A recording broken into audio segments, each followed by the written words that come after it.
Ayan, luto po tayo ng sinigang sa miso lapu-lapu, di ba?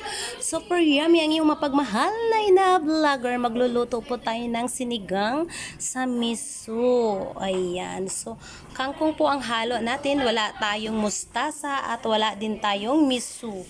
So yan lang, gigisa na po natin. Ayan, luya po muna ang ilalagay natin para masarap. Luya. Wala din po tayong kamatis at bawal. Mahapdi po sa tiyan ang kamatis namin dito.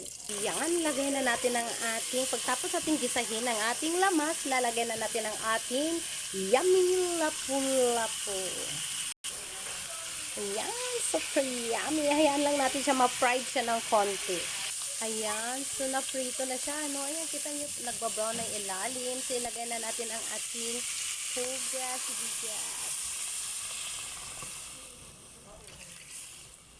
Yummy! Ayan, kulong-kulo na po ang napakasarap nating sinigang sa miso. Lagyan natin ang tangkay ng kangkong.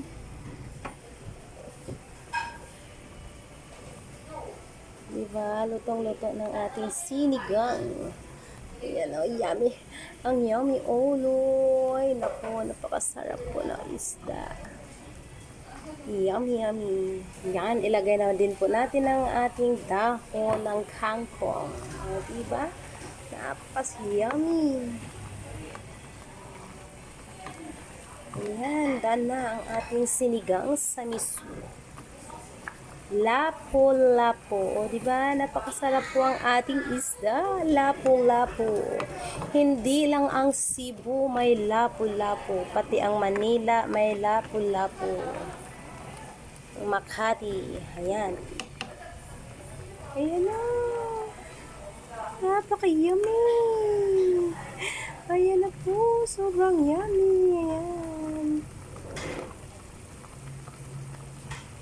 Wow. Thank you for watching. Bye-bye. Thank you for watching po ang iyong mapagmahal na ina-vlogger.